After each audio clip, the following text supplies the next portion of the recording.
So there were actually there is a lot of background to this. So in 19th century, right, 20th का starting and 19th का end, there was a lot of discussion about this कि light को कैसे perceive किया जाए as a particle और as a wave. तो आप लोगों ने भी पढ़ा wave optics में, there was scientist Young, उसने अपना double slit experiment करके proof किया कि light is a wave because it follows or it shows a property of interference, and interference is a property which is typically shown by waves. So then सबने मान लिया कि भाई light wave है, ठीक है. और फिर जब न्यूटन की जो थ्योरी थी उसमें न्यूटन बोलता था पार्टिकल है या कॉर्पस्क्यूल है, कॉर्पस्क्यूल मतलब स्मॉल स्मॉल पार्टिकल्स ओनली, उस थ्योरी को निगेट कर दिया गया. So with that it ended. उसके कुछ टाइम बाद आइंस्टाइन ने बोला कि मैंने एक ऐसी चीज पता करी है which again takes us back from where we started, that same place, and light is a particle. तो समझो ये क्या बात हुई यार, पूरा पूरा हमने रामायण लिख दी, उसके बाद बोल रहे हो कि अब आप ये स्टोरी फिर से स्टार्ट करनी पड़ेगी. तो उसने एक ऐसा इफेक्ट दिखाया लाइट में जो कि सपोर्ट करता था पार्टिकल नेचर ऑफ लाइट, और उसी के बारे में पूरा ये चैप्टर है, that is called photo electric effect. और सच बात तो ये है डियर कि इस इफेक्ट पे बहुत सारी डिवाइसेस आज चल रही हैं. तो थैंक्स टू आइंस्टाइन कि आपके कैमराज में नाइट मोड है, वो नाइट एडजस्ट कर लेता है कि अपने लाइट की इंटेंसिटी को, डे लाइट में वो ब्राइटनेस एडजस्ट कर लेता है. ये सारे काम का कैमरा बड़े आराम से कर पाता है बिकॉज वो सेंस कर पाता है कि कितनी लाइट उस लेंस पे पड़ रही है, राइट. तो ये पूरा थ्योरी इसके पीछे फोटो इलेक्ट्रिक इफेक्ट का है, ठीक है. आपने देखा होगा बहुत सारे जगहों पे जहाँ हाई सिक्योरिटीज इन्वॉल्व होती हैं, लोगों के आई स्कैन होते हैं, आई स्कैन करके फिर वो मतलब इट अलाउज एक्सेस, वहां पे भी फोटो इलेक्ट्रिक इफेक्ट यूज होता है, ठीक है. बहुत सारे solar panels, right, solar panels use होते हैं. फोटो इलेक्ट्रिक बल्ब्स भी होते हैं, राइट. बहुत सारे फोटो सेंसिटिव मटेरियल्स होते हैं. आपने देखा होगा कि अगर आपके पास वॉचेस हो उस तरह वाली, जिसमें एक ऊपर एक पर्टिकुलर मटेरियल लगा रहता है, वो डे टाइम में एब्जॉर्ब करता है राइट, और लाइट में फिर वो एमिट करता है, right, you can see through. तो वो बेसिकली वो भी फोटो इलेक्ट्रिक इफेक्ट. तो बहुत सारे इसके एप्लीकेशंस हैं और ये इंटरेस्टिंग है, बहुत कॉन्सेप्चुअल टॉपिक है ये. तो इसमें रट्टा कुछ भी नहीं मारना सिवाय एक दो फॉर्मूले हैं बस. वो भी फॉर्मूले क्या है, मतलब नाम के फॉर्मूले हैं. फॉर्मूले में उसमें ऐसा जो फॉर्मूले आपने पढ़ रखे उनके कंपैरिजन में कुछ भी नहीं है. तो नो फॉर्मूलाज, ओनली कॉन्सेप्ट्स, और उस कॉन्सेप्ट पे ही आपको अपना पूरा कहानी इस पे बिल्ड करना है, ठीक है.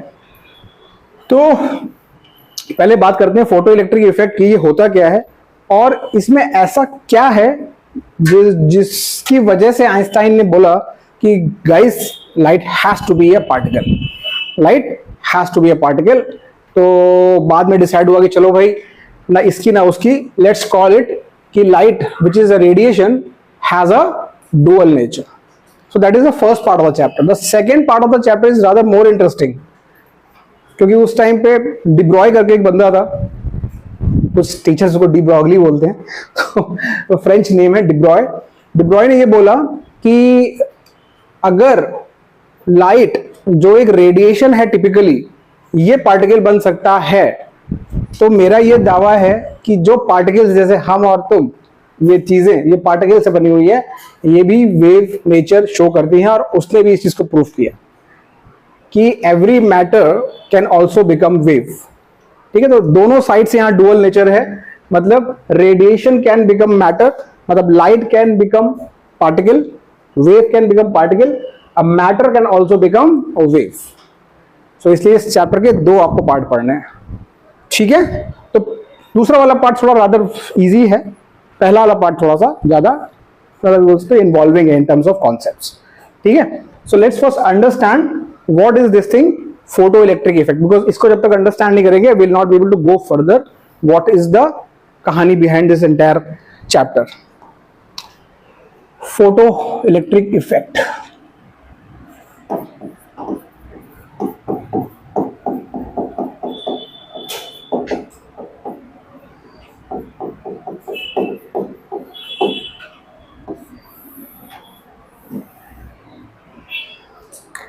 Let's understand the scenario कि I have a metal surface.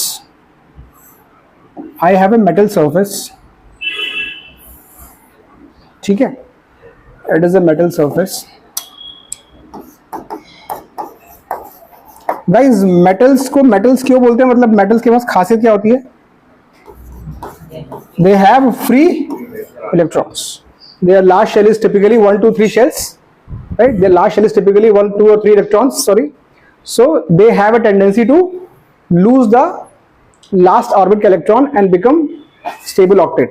तो यहाँ पे मेटल सरफेस के पास बहुत सारे फ्री इलेक्ट्रॉन्स रहेंगे.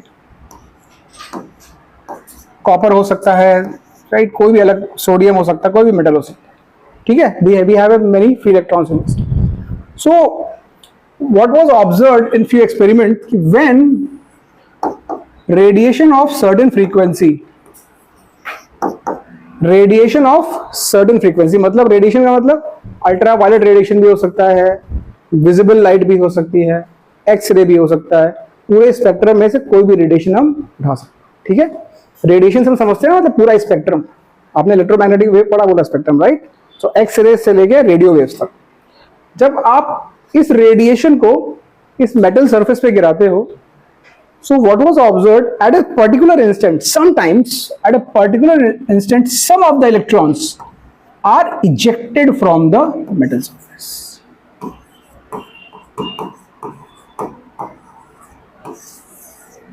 Some of the electrons, not all, at certain time they are ejected from the metal surface, ठीक है.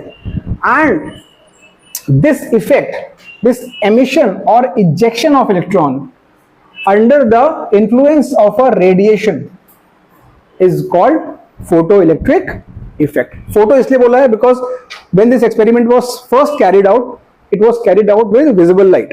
और लाइट का जो साइंस वर्ड है वो है फोटो, ठीक है. फोटो से फोटो डिवाइसेस मतलब लाइट वाले डिवाइसेस, फोटो सेंसिटिव. तो फोटो यूज किया गया because it was done first with light waves.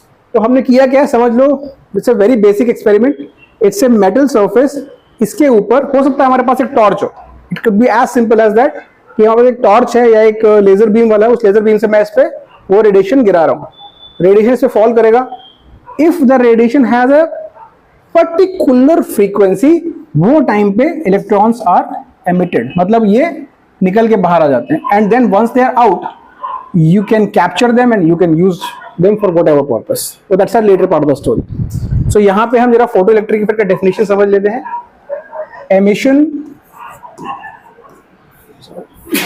emission or we also use the word ejection of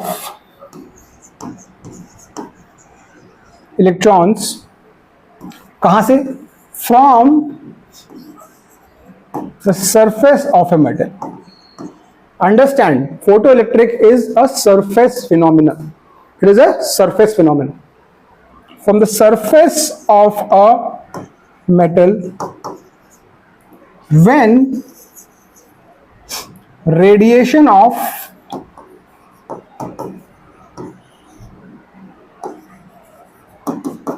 suitable frequency, we'll talk about this. What is this suitable frequency? When radiation of suitable frequency falls on it, this is photoelectric effect. अगर definition लिखने के बाद आपको ये, now we will understand what is this suitable frequency. यहां पे थोड़ा मेरा डेलिब्रेशन रहेगा, थोड़ा थ्योरी का पंच है, आपको ध्यान देना पड़ेगा क्योंकि इस पे क्वेश्चंस बहुत आते हैं. तो जब मैं आपको बोल रहा हूं वो रिकॉर्ड तो होगा ही होगा, लेकिन आपके दिमाग में भी रिकॉर्ड होना चाहिए अगले 5-10 मिनट, ठीक है, क्योंकि this is important. What is this suitable frequency का मतलब, ठीक, ओके. इसको यार ऐसे समझो आप, let's say you are in a mango farm, ठीक है, और आपके पास बहुत सारे स्टोन्स हैं. आपको टारगेट दिया गया है कि एक ट्री में बहुत सारे मैंगो, जिसमें राइप बढ़िया बढ़िया मैंगो, ठीक है, लटके हुए हैं. आपको स्टोन यूज करके उसको ब्रेक करना है, नीचे गिराना है मैंगो, और उसके बाद इस मैंगो को बेचना चाहो तो बेचो, खाओ खाओ, जो करना है करो. मेन टारगेट है कि वो स्टोन से उसको ब्रेक करना है, ठीक है. लेट्स से कि आपने काम स्टार्ट किया, लेट्स से आपका टारगेट बहुत अच्छा है, you are always hitting the target. तो it's not like you are missing the target. आपने स्टोन उठाया, पहले मैंगो में मारा, नाउ मैंगो नहीं टूटा, आपने दूसरा स्टोन उठाया, आप क्या करोगे? अभी बड़ा स्टोन उठाओगे, या फिर मान लो स्टोन का साइज जो है वो फिक्स है, तो और क्या कर सकते हो? You might want to throw it with some more force just to increase the speed. क्योंकि आपको समझ में आ गया कि अगर मैं उसी स्पीड से बार बार इसको प्लग करने की कोशिश करूंगा तो शायद ये कभी नहीं होगा, क्योंकि the force required to take the mango out from the branch will be a certain minimum force. उससे कम फोर्स लगाते रहे, अगर आप सुबह से शाम तक उस पर स्टोन फेंकते रहोगे, कोई फर्क नहीं पड़ने वाला है. Do you understand this? फिर आपके दिमाग में आ गया, आपने स्टोन उठाया, आपने जोर से फेंका और इस बार जो है मैंगो नीचे गिर गया. ठीक है, इसका मतलब क्या हुआ कि the minimum force or the minimum speed which was required to break the mango from the branch that was available. वरना आप सुबह से शाम कर दोगे, कुछ नहीं होगा. तो अब यहां पे हमें करना क्या है? मैंगो की जगह है इलेक्ट्रॉन्स और ट्री की जगह है ये मेटल सरफेस. हमको इलेक्ट्रॉन्स को निकालना है, इलेक्ट्रॉन्स को जो कि मैंगोज है उनको निकालना है मेटल सरफेस से. तो ये समझ लो कि आप एक सर्टेन मिनिमम, देखो रेडिएशन की एक एनर्जी होती है, हर एक रेडिएशन की एक एनर्जी होती है, उस एनर्जी से आप इस पे अटैक कर रहे हो. अभी होगा क्या? इलेक्ट्रॉन यहां से तब निकलेगा जब एक जो मिनिमम एनर्जी चाहिए इसको निकलने के लिए इससे बाहर, वो उसको मिलेगी. अगर उस रेडिएशन की एनर्जी उस मिनिमम एनर्जी से कम रहेगी, तो आप भले ही 2-3 साल तक वो रेडिएशन गिनाते रहो, उससे एक भी इलेक्ट्रॉन नहीं निकलेगा. ये बात आपको समझ में आ रही है? तो पहले तो एक प्रॉपर्टी हमको समझनी पड़ेगी which is called work function. And work function is nothing but this is the minimum energy required to take electron out from its surface. That is called work function. ये प्रॉपर्टी होती है हर एक metal surface की. Sodium की होगी, caesium की होगी, iron की होगी, वो मेटल सरफेस की प्रॉपर्टी होती है. ये बेसिकली दिखाती है कि how much is the sensitivity of a surface towards a radiation. Photo sensitivity, how much sensitive you are towards a radiation. Right? जो ज्यादा सेंसिटिव होगा उसमें से इलेक्ट्रॉन जल्दी निकल आएगा, जो लेस सेंसिटिव होगा उसमें ज्यादा एनर्जी से निकलेगा. तो ये वर्क फंक्शन एक प्रॉपर्टी हमें भी डिफाइन करनी पड़ेगी यहाँ पे, जो कि वो वही चीज है जो मिनिमम फोर्स चाहिए था मैंगो को प्लग करने के लिए, यहाँ पे है वो इलेक्ट्रॉन्स को प्लग करने के लिए. ठीक है ना? So let's put a heading. बहुत इंपॉर्टेंट प्रॉपर्टी है वर्क फंक्शन. ये इस चैप्टर में आप इतना ज्यादा यूज करने वाले हो कि आपको चैप्टर खत्म होते होते इसके सपने आना शुरू हो जाएंगे. Work function, this is denoted with phi. In some books it is phi naught, so let's call it phi naught.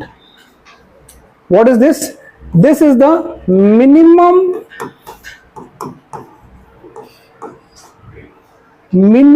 energy. This is energy, तो its unit will be in joules or electron volts. ठीक है? Minimum energy required to eject an electron from the metal surface.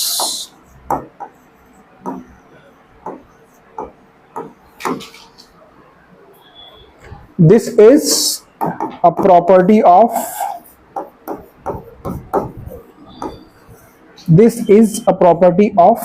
the metal surface.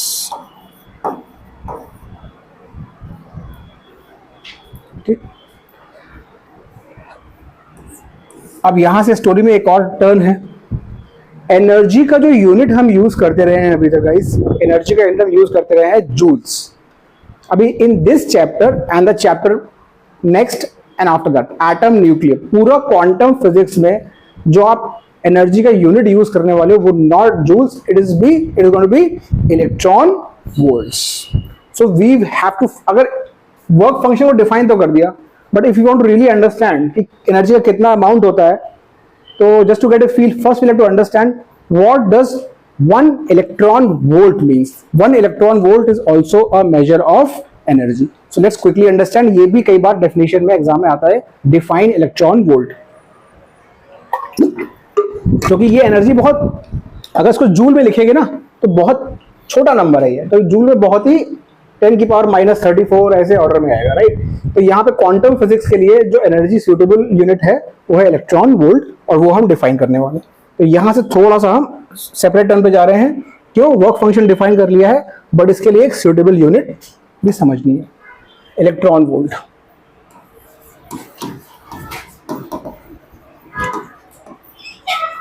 इसको भी समझना बहुत जरूरी है for your numericals. Short form में इसको लिखते हैं ई और फिर कैपिटल वी। देखो, ये तो आपको समझ में आता है कि एक इलेक्ट्रिक फील्ड में एक इलेक्ट्रॉन को छोड़ दें हम, right. Let's say there is electric field there and I leave 1 electron there, so it is a negative charge, तो ये इलेक्ट्रॉन जो है इलेक्ट्रिक फील्ड के ऑपोजिट डायरेक्शन में मूव करना शुरू कर दे, राइट। अच्छा, इसी चीज को हम ऐसे भी तो देख सकते हैं कि मान लो मेरे पास एक नेगेटिवली चार्ज प्लेट है, जैसे कि एक कैपेसिटर में होता है, पैरेलल प्लेट कैपेसिटर, और मेरे पास एक पॉजिटिवली चार्ज प्लेट है। अब आप लोग खुद मुझे बताओ, यहां पे अगर मैं एक इलेक्ट्रॉन को छोड़ दूं तो क्या होगा इसका? It will start moving towards the positive charge. Obvious electron है और नेगेटिव चार्ज है, तो क्यों हो रहा है ये? कि there is a potential difference. मान लेते हैं कि ये अगर माइनस चार्ज है, प्लस चार्ज है, minus plus, that means there is a potential difference. So let's imagine this potential difference is V volts. ठीक है, इलेक्ट्रॉन का charge E which is 1.6 10 to the power -19. ठीक, now let's say electron moves and reaches finally here. Simple. You had released this electron from this place. Released means it started its journey from rest. जब ये आया यहाँ पे तो ये कंगाल था, इसके पास कुछ नहीं था, राइट। ना काइनेटिक एनर्जी, ना कोई पोटेंशियल एनर्जी, ये सीधा आके यहाँ पे आपने छोड़ दिया। लेकिन let's say this point is A and this point is B. Between A to B इसकी दुनिया बदल गई। बी पे इसके पास क्या होगी? काइनेटिक एनर्जी होगी, because it would have accelerated under this potential difference. Because यहां पे when we say it's there is a potential difference, that means there is electric field, और इलेक्ट्रिक फील्ड है तो ये एक्सीलरेट करेगा, क्योंकि फोर्स लगेगा, और एक्सीलरेट करेगा तो मतलब इसकी वेलोसिटी इंक्रीज करेगी, that means it will gain kinetic energy. So electron volt को हमने इस तरह डिफाइन किया है, it is the energy acquired by an electron when it is accelerated through 1 volt potential difference. मतलब आपने एक इलेक्ट्रॉन को 1 वोल्ट पोटेंशियल डिफरेंस से एक्सेलरेट करा दिया, उस टाइम जो उसके पास काइनेटिक एनर्जी होगी उसको हम बोलेंगे 1 electron volt. So let's just write it. Energy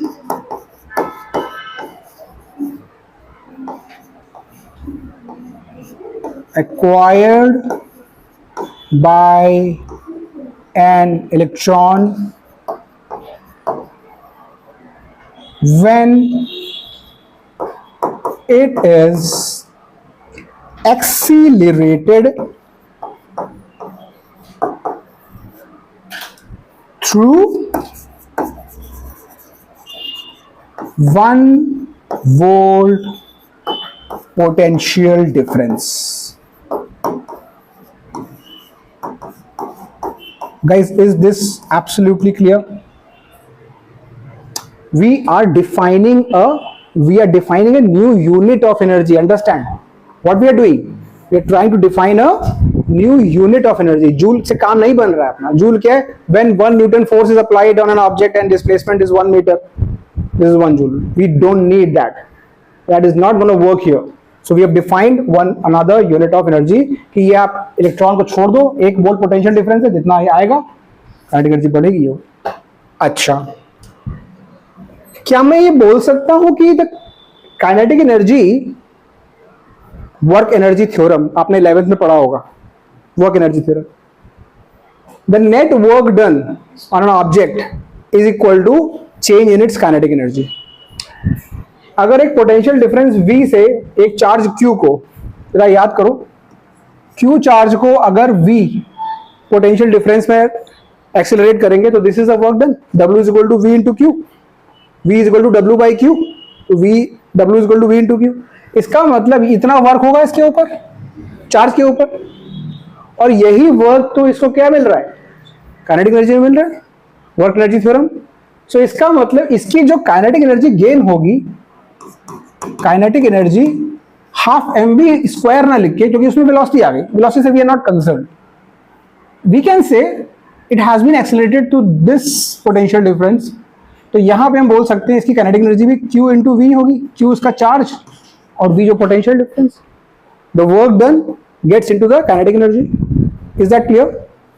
सो यही चीज, यही कॉन्सेप्ट जब हम 1 इलेक्ट्रॉन वोल्ट के लिए करेंगे, 1 इलेक्ट्रॉन वोल्ट के लिए, तो क्या होगा? 1 इलेक्ट्रॉन वोल्ट मतलब 1 इलेक्ट्रॉन इंटू 1 वोल्ट, मतलब Q into V, Q into V.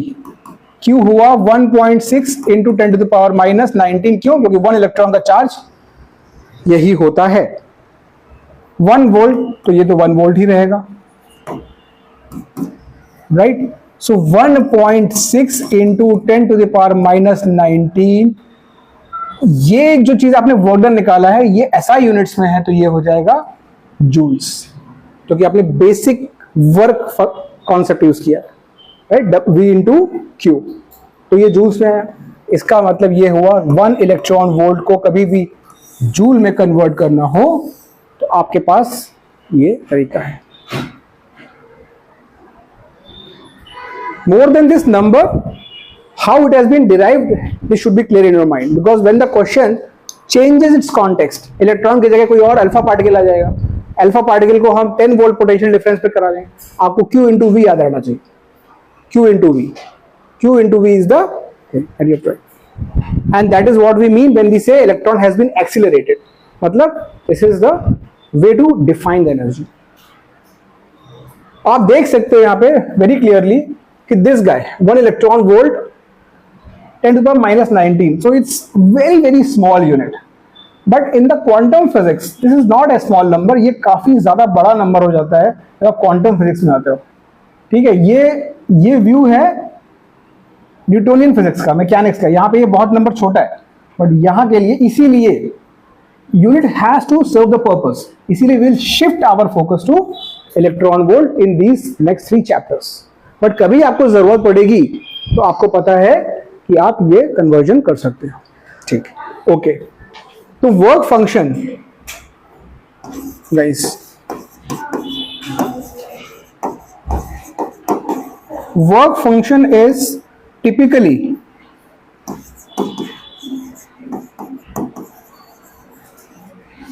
given in electron volts.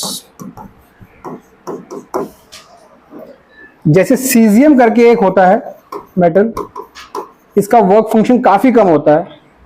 इसका work function phi nought is, if I remember correctly, somewhere around 4 point, देखना आपके एनसीईआरटी बुक में लिखा होगा, I might be wrong here, the values are not important, 4.3 electron volt, right?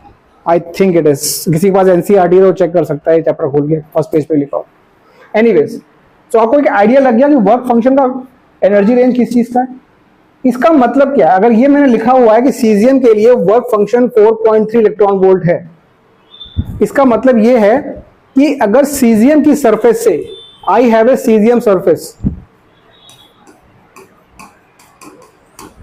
यहां से मुझे एक इलेक्ट्रॉन को इजेक्ट करना है, so I have to give minimum 4.3 electron volts. अगर आप 4.3 से कम एनर्जी का रेडिएशन इसके ऊपर डालोगे, चाहे आप सुबह से शाम लगे रहो, आप पत्थर फेंकते रहोगे, आम नहीं टूटेगा, क्योंकि आपकी एनर्जी जो है वो कम है, ये इलेक्ट्रॉन यहां से बाहर नहीं निकलेगा। ठीक है, तो this is the purpose of knowing work function. अच्छा, अब यहां से we have understood photo electric effect, we have understood work function. So what made Einstein say कि light is a particle? So let's take a step back. Let's go back to that same experiment we are trying to understand, where photoelectric effect was happening, and let's understand what were the points Einstein made कि भाई इसकी वजह से ये particle है। तो जरा आप वापस आते हैं उसी स्क्रीन पे, राइट? नाउ आइंस्टाइन ने कुछ एक्सपेरिमेंट्स किए जिसके बारे में हम बात करेंगे अपने डिटेल में, बट उसने एक्सपेरिमेंट में ये दिखाया कि कुछ वैसा ही हो रहा था जैसा वो आप जब आम तोड़ने की कोशिश कर रहे थे आपके साथ हो रहा था। आप धीरे धीरे फेंक रहे थे पत्थर, लेकिन बहुत सारे पत्थर फेंक रहे थे, कुछ नहीं हो रहा था। मतलब ऐसा नहीं हो रहा था कि वो, जैसे मान लो कि आपका जो मैंगो है वो जुड़ा हुआ है, आपने पहली बार फेंका तो वो थोड़ा सा टूटा, फिर फेंका तो थोड़ा सा और ब्रेक हुआ, फिर फेंका तो और ब्रेक हुआ, और फाइनली ब्रेक हुआ। ऐसा नहीं हो रहा। I mean, photoelectric effect was instantaneous. It was happening or it was not happening. It was not observed कि if you, let's say you use a radiation of lesser energy, lesser than the work function, and then you think it is a radiation is a continuous energy. So if continuous energy is falling on this surface and we somehow assume the electron are slowly and gradually absorbing the energy, और absorb करते करते एक time ऐसा आएगा कि वो eject हो जाएंगे। That was not the case. If the radiation was of lesser energy, आप कितनी देर भी इसको रेडिएशन को गिराते रहो इसके ऊपर, the electrons were not coming out. Rather, what was happening? The moment you use a certain frequencies radiation, certain energy radiation, these electrons were coming out instantaneously, right? So उस पे इसने बोला कि if radiation was continuous energy, this should happen. इसका मतलब समझो कि आप रेडिएशन को वैसा समझो कि आप गए ब्रांच पे जाके लटक गए और आपने धीरे धीरे उसको खींचना शुरू किया, थोड़ी देर में वो टूट जाएगा। ये वो सिनेरियो है, वैसा नहीं हो रहा था। यू वर थ्रोइंग स्टोन्स, सो जब हिट हुआ, अगर प्लग होना है तो हो जाएगा, नहीं तो नहीं होगा।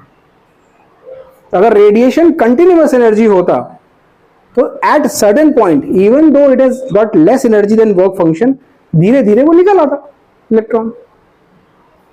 बट उसने बोला कि इलेक्ट्रॉन रेडिएशन जो है ये कंटिन्यूअस नहीं है। प्रूफ इज दिस, बिकॉज एक बार इस पे रेडिएशन गिरा, काम होना है, नहीं हुआ, बेकार। फिर रेडिएशन गिराया, काम होना है, हो गया, नहीं हुआ, बेकार। It is radiation can not be of continuous energy form, because if that was the case, electrons will eventually eject with the time thing. आप करते रहो, हो जाएगा, राइट? समझ में आई ना बात कि दोनों में क्या डिफरेंस है? आप एक स्टोन से प्लग करना चाहते हो एक मैंगो को, वर्सेस आप सीधा का सीधा उस मैंगो को पकड़ लो और धीरे धीरे अपना फोर्स बढ़ाते जाओ, या सेम फोर्स से भी तोड़ते रहो, तो वो टूट जाएगा। तो वैसा नहीं हो रहा, ठीक है? तो इसलिए उसने बोला, और इसके अलावा भी बहुत 2-3 पॉइंट्स एक्सपेरिमेंट में और भी निकल के आए, जिससे उसने बोला कि ultimately this has to be some particle. तो उसने उन पार्टिकल्स का एक नाम दिया, क्योंकि उसको देखो, जो ये साइंटिस्ट लॉबी, मैंने वो हमेशा बोलता हूँ, ये लोग बड़े स्मार्ट लोग होते हैं। जब भी कुछ नया इनको मिलता है कि मैंने एक इन्वेंट कर लिया है, they always give a name to it. तो उसने इसका नाम दे दिया एक, और पूरी की पूरी थ्योरी उसी पर डिफाइन कर दी। सो उसने बोला light is made up of particles but not normal particles. In particles को मैं बोलता हूं फोटॉन। क्या बोलूंगा? फोटॉन। और उसने फोटॉन्स के कुछ पॉस्टुलेट्स दिए, फोटॉन थ्योरी के कुछ पॉस्टुलेट्स दिए। ये पॉस्टुलेट जो हम देखने वाले हैं ये पूरा बेसिस है आगे फोटो इलेक्ट्रिक इफेक्ट को जो एक्सप्लेन करता है। ठीक, तो मतलब क्या, उसने एक्सपेरिमेंट पहले किया, पॉस्टुलेट्स बाद में दिए। We are going to do the reverse. We first going to write down the postulates and then we will understand कि how these postulates are connected with the experiments he did. Okay, तो पहले जरा हम photons के postulates देख लेते हैं dear.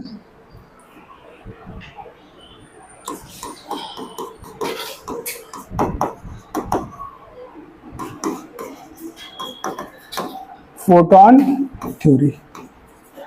आज का लेक्चर जो है थोड़ा सा थ्योरी ओरिएंटेड होने वाला है, ठीक है। सो पहला उसने पॉइंट बोला, रेडिएशन। अब light is one of the radiation, इसलिए वर्ड यूज करेंगे radiation. We will not use word light because light is just one type of radiation. हम यह बात कर रहे हैं पूरे स्पेक्ट्रम की। Radiation is made up of particles called photon.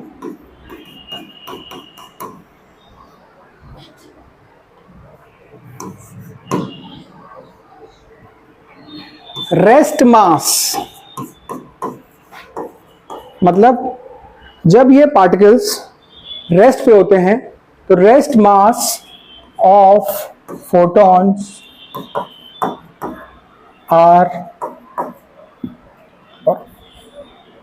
is undefined। मतलब अगर ये उसने अपने आप को सेव किया, ये पॉइंट उसने क्यों बोला कि कोई मुझसे आगे बोलेगा फोटोन कहीं क्या फ्रिज में रखा है उठा के खा लिया है ना, या फोटोन अपने अपनी अलमारी में लगवा लिया, तो उसने बोला रुके हुए फोटोन का कोई मतलब ही नहीं। क्या बोला मैंने? रुके हुए फोटोन का, photon at rest does not mean anything. उसके पॉस्टुलेट में एक लाइन आ गई, ठीक है।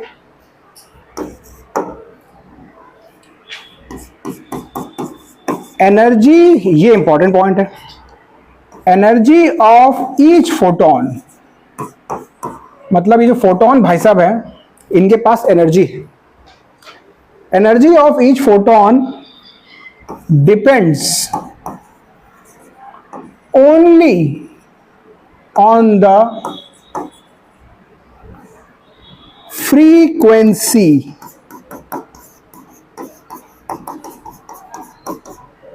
और wavelength। frequency और wavelength related चीजें हैं।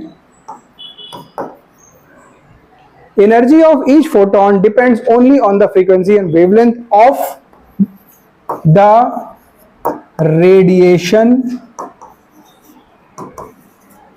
it is part of।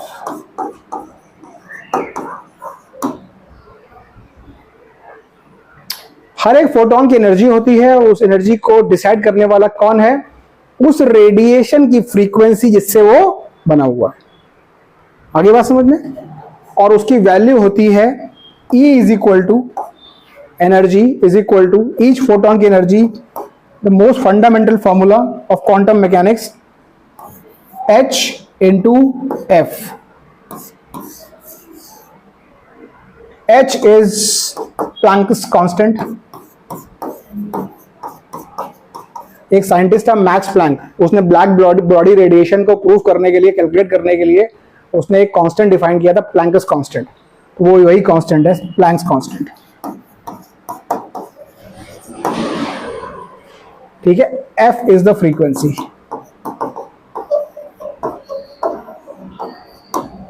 F is the frequency। H into F, very simple formula which defines energy of each photon। इसी फॉर्मूले को हम एक और तरीके से भी लिखेंगे which is called hc by lambda। यहां तक आपने नोट कर लिया 3 point? These 3 points are noted।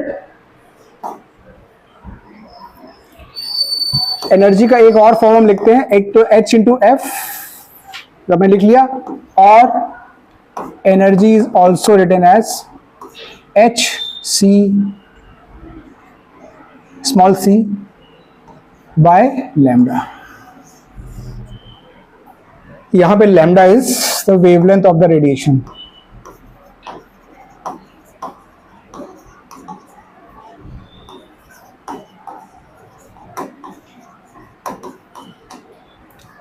h की वैल्यू जो होती है, आपको जब आपको फिजिक्स का पेपर मिलेगा बोर्ड्स में या किसी भी और एग्जाम में, आपको h की वैल्यू सबसे पहले पेज पे लिखी होगी in the list of constant 6.63 10 to the power -34 joule second. इसकी यूनिट जरूर याद रखना, कभी इसके डायमेंशंस लिखने को आते हैं. प्लैंक कांस्टेंट के dimensions are very important question. Joule second आपको यूनिट आ जाए तो आप इसे निकाल लोगे. या फिर इलेक्ट्रॉन वोल्ट में ज्यादा याद रखो, क्योंकि बुक्स में ये चीज नहीं दी होती है और इसकी जरूरत ज्यादा पड़ती है. हमें h is equal to 4.41 into 10 to the power -15 electron volt second. ये वैल्यू आपको शायद ज्यादा जगह नहीं मिलेगी, ये वैल्यू आपको सब जगह मिल जाएगी जूल पर, लेकिन यूज ज्यादा ये वाली होगी. 4.41 into 10 to the power -15. Let me just, I think it's, हाँ ठीक है. जूल के करस्पॉन्डिंग है इलेक्ट्रॉन वोल्ट और सेकंड का सेकंड. तो यहां से अगर प्लैंक कांस्टेंट के डायमेंशन हमें लिखने हो, गाइस इस यूनिट से अगर आप प्लैंक कांस्टेंट के डायमेंशन लिखना चाहते हो, कैसे लिखोगे? Joule into second. Joule is work, work is ml square t -2. तो यहां से हम लिखते हैं ml स्क्वायर t -2 और सेकंड का एक और t आ जाएगा, सेकंड का एक और t आ जाएगा, तो ये आ जाएगा ml square t -1. These are the dimensions of Planck's constant. Very famous question in your exams. Unit याद रखो, ये भूल सकते हो जूल सेकेंड, जूल. और यूनिट कैसे आएगी? देखो यूनिट भी अगर आप भूल जाते हो आप, if you forget the unit also Planck constant का, I am giving you another technique, h into F. So h क्या हुआ? E upon F. Guys E क्या होता है? Joules. Frequency is number of vibrations per second. Number का तो कोई होता नहीं, तो पर सेकेंड. तो ये हो गया सेकेंड -1, ऊपर जाके हो जाएगा joule second. Frequency is number of vibration पर सेकेंड, तो पर सेकेंड आएगा तो सेकेंड ऊपर चला जाएगा. ठीक है, तो अगर आप भूल भी गए तो ऐसे याद रख सकते हो. ओके, अब जो ये फॉर्मूला है हमारा E is equal to hc by lambda. Before we go ahead, let me give you 2 shortcuts.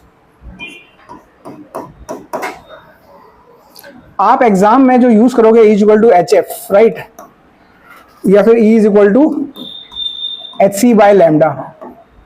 Problem क्या होगी आपको? The wavelength they will give typically in either nanometers और एंगस्ट्रॉम्स, राइट, क्योंकि रेडिएशन की वेवलेंथ जनरली इसी range में होती है. आपके पास h होगा, ये जो आपको पेपर मिलेगा बोर्ड्स का, उसमें लिखा होगा 6.63 और वॉट एवर 10 -34. c की वैल्यू भी वहां लिखी होगी 3 इंटू 10 टू द पावर 8. अब यहां पे आपको एक वेवलेंथ दी होगी, लेट्स से 530 नैनोमीटर, राइट. अब आपकी पूरी एनर्जी जो है फोटोन की एनर्जी निकालने में निकल जाएगी इस कैलकुलेशन में, है ना. तो हमें एक शॉर्टकट याद रखना है, बहुत प्यारा शॉर्टकट है ये, 12400 अपॉन लैम्डा इन एंगस्ट्रॉम. और ये एनर्जी आपकी सीधी की सीधी इलेक्ट्रॉन वोल्ट में निकलेगी. और आपके क्वेश्चंस में पूरा बाकी जो रिलेटेड चीजें होंगी, ये वर्क फंक्शन, वो ये सब कुछ जो होगा वो इलेक्ट्रॉन वोल्ट में ही होगा. तो आपको जूल्स की तरफ जाना ही नहीं है, आपको बस ये याद रखना है 12400 लैम्डा. लेकिन लैम्डा आप किस में डालोगे? एंगस्ट्रॉम में. तो आंसर किस में आएगा? इलेक्ट्रॉन वोल्ट में.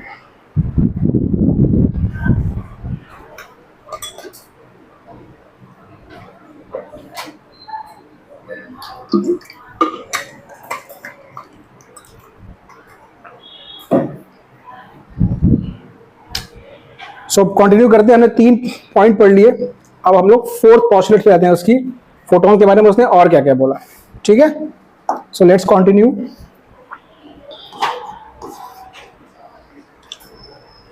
बाय बहुत इंपॉर्टेंट है, by increasing the intensity of radiation,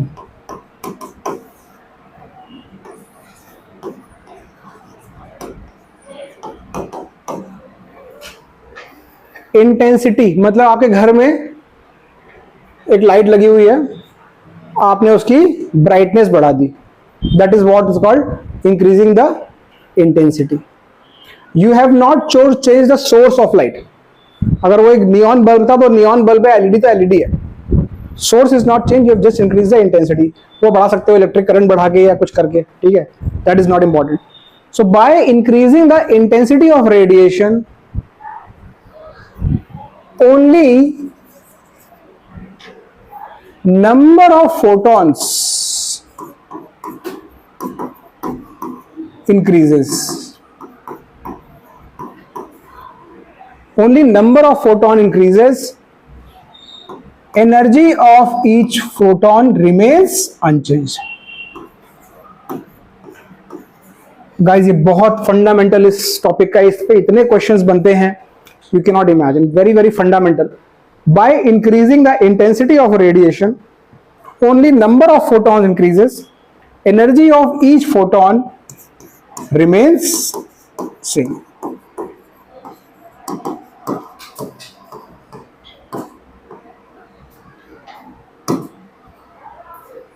ठीक है, मतलब क्या? Now let's come back to the example we were trying to eject the electron from a metal surface। अब इस पॉइंट को जरा उस पॉइंट से कनेक्ट करते हैं, थोड़ा मजा आएगा। आपके पास एक पर्टिकुलर फ्रीक्वेंसी का रेडिएशन था जो आप इस मेटल सरफेस पे गिरा रहे थे, ठीक है, और इलेक्ट्रॉन्स बाहर नहीं निकल रहे थे। आपने क्या किया, इसका रेडिएशन का इंटेंसिटी बढ़ा दिया और ब्राइट कर दिया, इलेक्ट्रॉन्स तब भी नहीं निकल रहे। अब आप परेशान हो कि ऐसा क्यों हो रहा है। ऐसा इसलिए हो रहा है, इसको तोड़ने के लिए, इलेक्ट्रॉन को यहां से भगाने के लिए कोई एक पावरफुल फोटॉन, वो स्टोन, जो पावरफुल स्टोन आप फेंक रहे थे, वो एक फोटॉन चाहिए जो इसको प्लग कर ले। अब रेडिएशन की आप इंटेंसिटी बढ़ा रहे हो, मतलब आप नंबर ऑफ स्टोन्स बढ़ा रहे हो थ्रो करने वाले, लेकिन सारे स्टोन्स उसी स्पीड से थ्रो कर रहे हो, वही कम वाले धीरे धीरे, तो कोई बात नहीं बनेगी, राइट। सो इसका मतलब है आपको अगर प्लग करना है तो you have to increase the frequency of this guy, because photon की जो एनर्जी है वो सिर्फ और सिर्फ इस फ्रीक्वेंसी से डिसाइड हो रही है, और ये बंदा यहां से तभी निकलेगा जब वो मिनिमम एनर्जी इसको मिलेगी। तो रेडिएशन की इंटेंसिटी बढ़ाने से क्या बढ़ता है, सिर्फ नंबर ऑफ फोटॉन्स। आप ज्यादा फोटोन गिरा दोगे लेकिन सेम एनर्जी वाले, which will not help. Understood this point? ठीक है।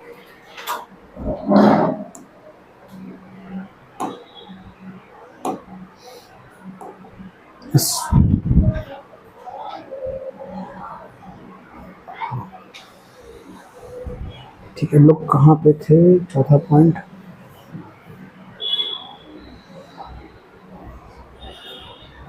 फिफ्थ पॉइंट,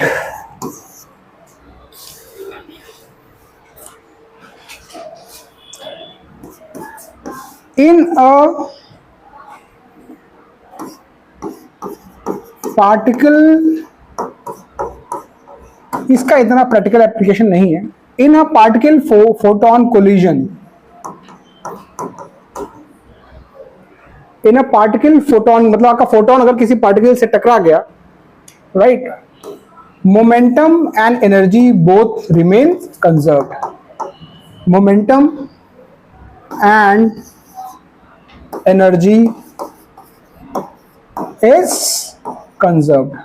अच्छा, जहां पे मोमेंटम और एनर्जी दोनों कंजर्व रहते हैं वो कैसा कोलिजन होता है guys? Elastic collision. So in a way this collision is perfectly elastic.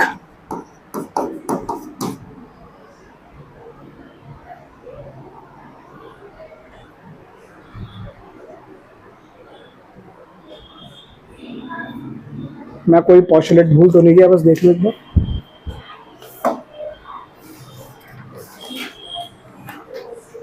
हाँ, एक इंपॉर्टेंट चीज, सॉरी, लास्ट पॉइंट आप लिख लीजिए, इस पर भी क्वेश्चन आ जाते हैं कभी कभी। फोटॉन्स आर इलेक्ट्रिकली न्यूट्रल, मतलब they are not deflected by electric and magnetic field. Photons are electrically neutral, they don't have a charge.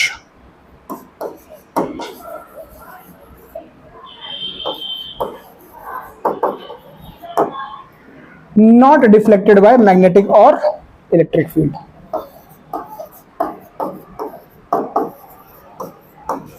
Not deflected by electric or magnetic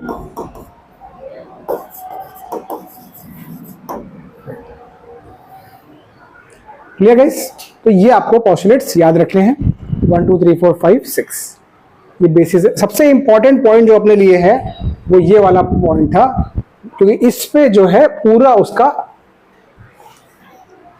proof कि ये पार्टिकल है, photon as a particle, इसी point पे उसने experiment से proof किया। ठीक है, तो इसलिए ये अपने को याद रखना है, it's very important point.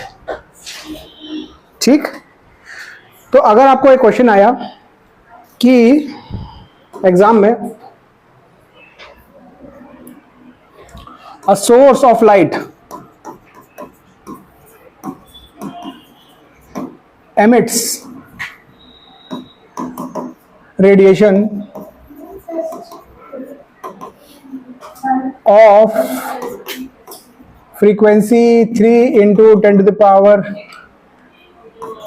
18 hertz and intensity is equal to let's say 200 watt. ठीक है, 200 watt. The photoelectric effect does not happen. ठीक है, source of light emits radiation of this, the photoelectric effect is not observed. Now बोलेंगे now the intensity has been increased to 400 watt. The photoelectric emission will happen, not happen, right? तो आपको क्या ध्यान देना है कि सेम सोर्स की आपने इंटेंसिटी बढ़ाई है, मतलब क्या हुआ होगा, ज्यादा फोटोन आप भेज रहे हो उस मेटल सरफेस पे, जबकि एनर्जी सबकी सेम होगी, तो कुछ नहीं होने वाला है। आगे बात समझ में? तो इस तरह के क्वेश्चन आपको आएंगे एग्जाम में, तो आप उसको इस कॉन्सेप्ट से टैकल करोगे। Okay, let's see if we can do a quick numerical on this before we move to the next part.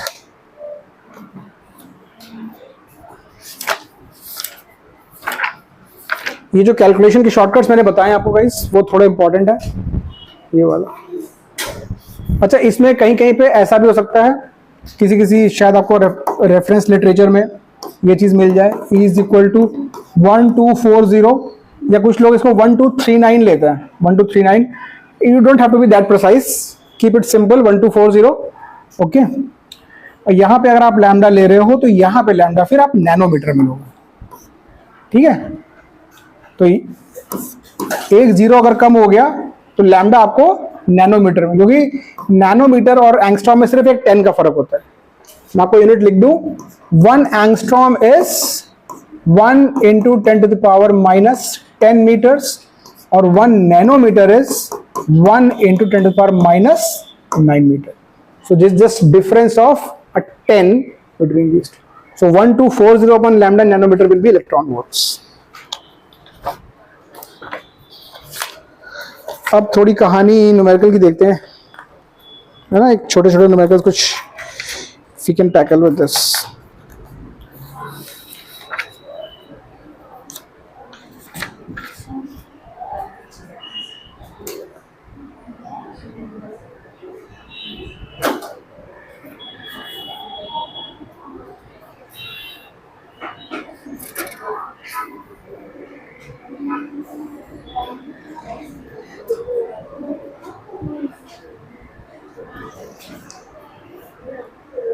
Okay, एक क्वेश्चन ये है,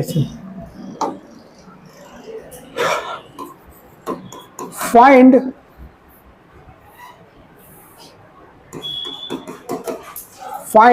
energy of photon with wavelength is equal to 2000 angstrom. ये question दिया simple आपको, right. Find energy of photon with wavelength. तो lambda दिया है तो लैम्डा का फॉर्मूला यूज करेंगे। एनर्जी ऑफ फोटोन का formula E is equal to 12400 upon lambda in angstrom. Answer आएगा इलेक्ट्रॉन वोल्ट। तो ये हो गया 12400, लैम्डा इज 2000 गाइस। ये कट कर लो आप, ये 2 zeros ये गया, सो ये हो गया 12.4, सो ये हो गया 6.2 इलेक्ट्रॉन वोल्ट। ठीक। Now imagine if you get into the tangle of doing H 6.63 10 की पावर -34, फिर आपने किया स्पीड ऑफ लाइट दिस, फिर इस नंबर को आपने लिया मीटर्स में, आंसर आएगा जूल में, और एग्जाम में 4 ऑप्शन दिए होंगे इलेक्ट्रॉन वोल्ट में। कितनी मिजरेबल लाइफ होगी आपकी, है ना। तो उससे बच के रहना अपने को।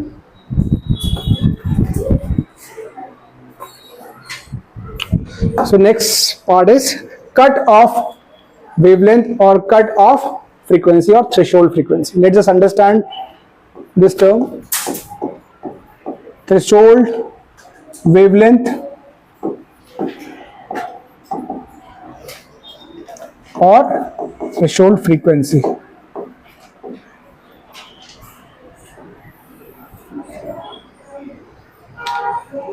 It is a minimum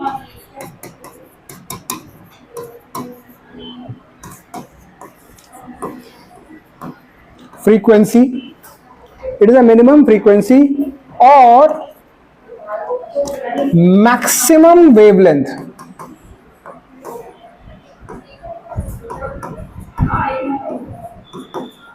It is the minimum frequency or the maximum wavelength required to eject an electron from a metal surface.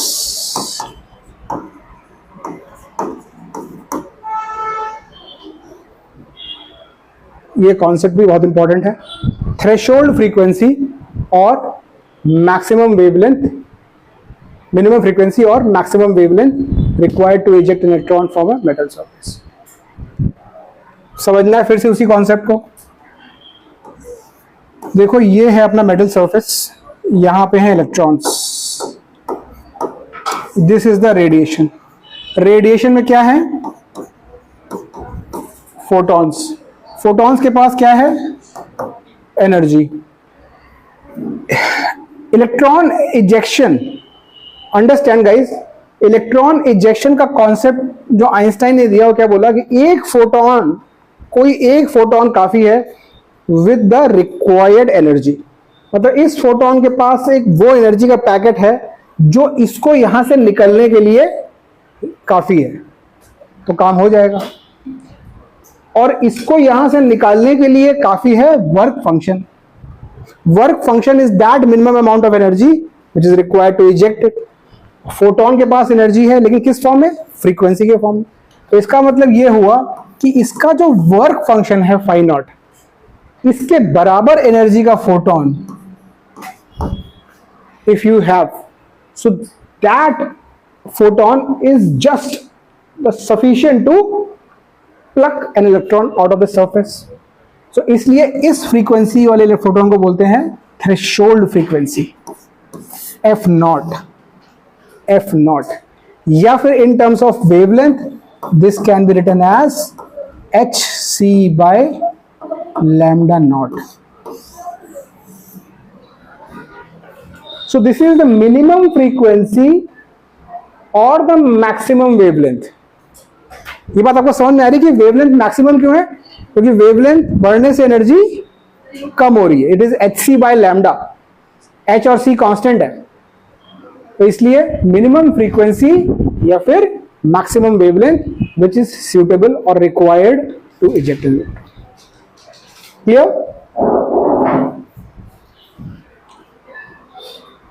अब एक क्वेश्चन हम लोग करते हैं just on this concept.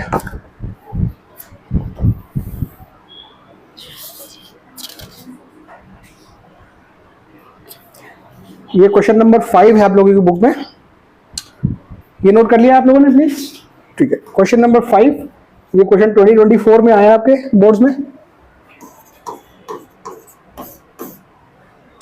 The work function for photosensitive surface is 3.315 electron volt.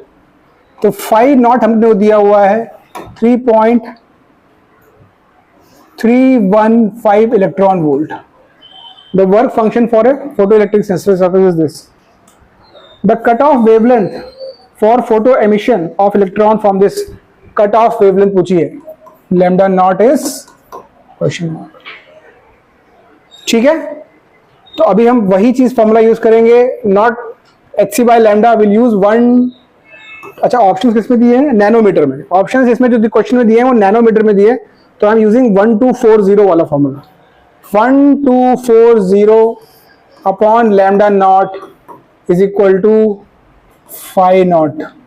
मैंने minimum the maximum wavelength निकालनी है, cut off wavelength निकालनी है, तो उसको वर्क फंक्शन के जस्ट बराबर कर दिया।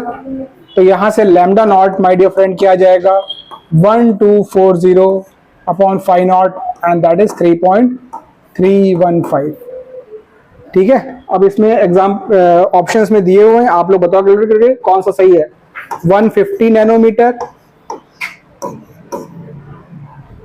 200 नैनोमीटर, 375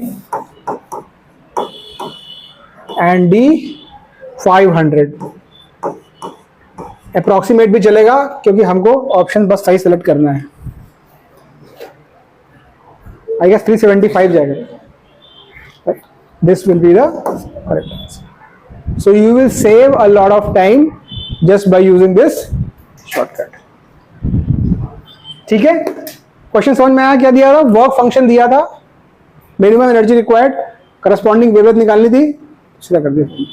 ठीक है, ओके। अब चलो हम लोग कहानी आगे बढ़ाते हैं। अच्छा, ये चीज ध्यान रखना, डू नॉट कंफ्यूज कि this is the only wavelength. No, this is the maximum wavelength, और if the frequency is F तो मिनिमम फ्रीक्वेंसी। इससे ज्यादा भी हो सकती है फ्रीक्वेंसी, या वेवलेंथ इससे कम भी हो सकती है। मतलब फोटोन की एनर्जी उससे मतलब ज्यादा भी हो सकती है वर्क फंक्शन से। ये वैसे ही चीज हो गई कि अगर आपने मैंगो को प्लग किया तो हो सकता है कि वो जस्ट ब्रेक होकर नीचे गिर जाए, या फिर ऐसा होता है कि ब्रेक होने के बाद थोड़ा और जगह दूर गिरे क्योंकि आपने उसको ज्यादा एनर्जी दे दी थी, राइट? तो यहाँ पे do not, sometimes this confusion can happen कि this is the only thing which can match any energy which is more than this, any wavelength which is less than this, or frequency which is more than this corresponding to the work function will do the work. But this is the minimum energy. This is the minimum energy. Work function is the minimum energy. Okay.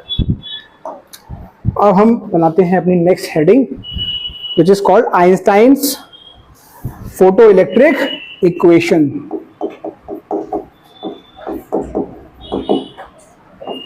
यहां से थोड़ा सा math वाला part चालू होता है।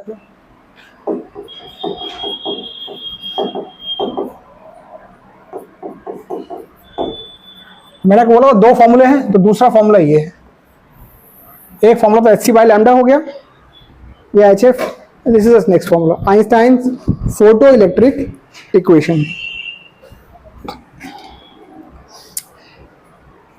Einstein ने क्या बोला भाई कि आपकी मेटल सरफेस, ये है इलेक्ट्रॉन, प्यारा सा नन्ना सा मुन्ना सा बैठा हुआ है यहाँ पे, और ये आया आपका रेडिएशन वगैरह। So let's imagine the situation कि the photon which is falling on this metal surface, the photon which is falling on this metal surface has the sufficient energy and it has got some more energy. तो उसके बाद क्या होगा? अगर photon के पास extra energy थी तो उसके बाद क्या होगा? तो उसने बोला कि इलेक्ट्रॉन यहां से इजेक्ट होगा उसमें एक पार्ट ऑफ, मतलब लेट्स से फोटोन के पास एनर्जी है, फोटोन की फ्रीक्वेंसी है मान लो एफ, कुछ भी है ना, ठीक है, F is the frequency. Now इसका वर्क फंक्शन है फाई नॉट। सो फोटोन की जो एनर्जी है, energy of photon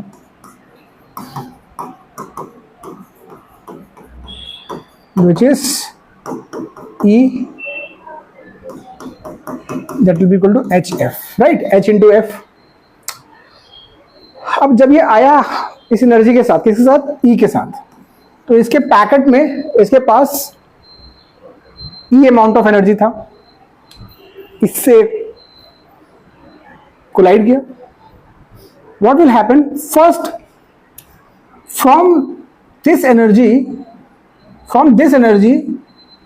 first that photon will get him out of this prison, and the fees for that prison is work function. Whatever is left, that will be an additional gift to the electron in the form of kinetic energy. So kinetic energy, this is the equation he gave, के, और उसमें इसने एक छोटा सा term लगा दिया max के, मतलब maximum kinetic energy of the ejected electron. This will be equal to energy of each photon minus the work function. यहां पे E वही है, H इंटू एफ।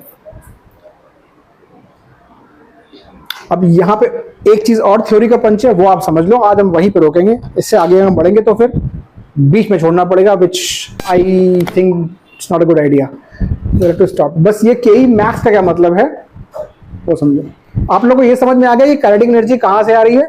जो एक्स्ट्रा बचा हुआ उसके पास, मतलब एक कैदी को छुड़ाना है, उसके पास 500 रुपए थे, जो गार्ड था उसने कहा 200 रुपये मुझे दे दो, ले जाओ उसको, तो 200 दे दिए उसको, 300 तेरी पॉकेट मनी जायाश करो। तो ये जो एक्स्ट्रा एनर्जी इसके पास थी वो इलेक्ट्रॉन की पॉकेट मनी थी, उसको लेके वो उड़ गया काइनेटिक एनर्जी बना के, ठीक है। अब ये मैक्स क्यों बोला है? मैक्स क्यों बोला है? ऐसा नहीं है कि जो भी इलेक्ट्रॉन निकलेगा, it is not like that कि विच एवर इलेक्ट्रॉन एमिट्स और it gets ejected will necessarily have this kinetic energy. Depend करता है कि इलेक्ट्रॉन के नेबरिंग सिनेरियो क्या है। इट मे सो हैपन कि some of its energy might also get wasted in colliding with any other particle और any other ion whatever, और any other force of attraction whatever. So this electron might had some debt जो उसको पे of करना पड़ेगा। तो उसकी वजह से पहले तो वर्क फंक्शन गया, फिर डेट पे किया, मतलब नेबरिंग फेलो एटम्स आयंस उनसे रिलीज होने के लिए, एंड थर्ड जो बचा वो काइनेटिक एनर्जी में। सो ये जो सिनेरियो है जहां पे बेस्ट केस कि फोटोन की एनर्जी में से सिर्फ और सिर्फ वर्क फंक्शन देना पड़ा, और जो बचा remaining totally gets converted into the pocket money और the kinetic energy of the electron. But this is the best case, this is the best case, right. मतलब ये सोचो कि आप जिस कैदी को छुड़ाने गए थे, आपको लगा कि 500 में 200 उसके, 300 उसको, लेकिन जैसे 300 के बाहर निकल रहा था, 3 उसके दोस्त खड़े हो गए, भाई मेरे पैसे ला, तूने मुझसे उधार लिया 10-15 रुपए, जाते जाते वो भी लाओ। तो मतलब इलेक्ट्रॉन निकलते निकलते उनको भी कुछ अपना पैसा दे के गया। तो कोई जरूरी नहीं है कि वो 300 रुपीज इसको मिल ही जाएंगे, बट हाँ कुछ होंगे ऐसे जो परफेक्ट कंडीशन में बैठे होंगे और they will just take the work function and come out with the maximum kinetic energy, right. तो आइंस्टाइन की फोटो इलेक्ट्रिक इक्वेशन में काइनेटिक एनर्जी जो है it is always calculated on the maximum basis, best case basis, ठीक। अब why it is so important in terms of photo electric effect? Guys, आप electron को निकाल के आप उसका आचार तो डालोगे नहीं, है ना। क्या करोगे आप? उसका इलेक्ट्रॉन की जो एनर्जी है उसको कंज्यूम करोगे, इलेक्ट्रिक करंट बनाओगे यार, और क्या करोगे? अल्टीमेटली इलेक्ट्रॉन को मूव करा के क्या मिलता है? करंट मिलती है। फोटो करंट चाहिए आपको, फोटो करंट। इलेक्ट्रॉन को फ्लो करा के, जो हमें कैसे मिलती है, टिपिकली हमको बैटरी से मिलती है, पोटेंशियल डिफरेंस लगा के। वहां पे आप अपना पैसा बचा रहे हो, आप सनलाइट में एक डिवाइस लगा के उससे इलेक्ट्रॉन निकाल के करंट बना रहे हो, राइट? तो you should be concern with this, because this is the amount of kinetic energy electron will possess and this will decide your photo current, right? इसीलिए इसकी इतनी ज्यादा इंपॉर्टेंस है। सो अभी जो नेक्स्ट अपना सेशन होगा उसमें we will zoom into this equation, we'll understand the experimental data or experimental findings of Einstein and we will connect his findings with this equation. ठीक है? So we will stop it here and then resume tomorrow. Okay, thank you very much.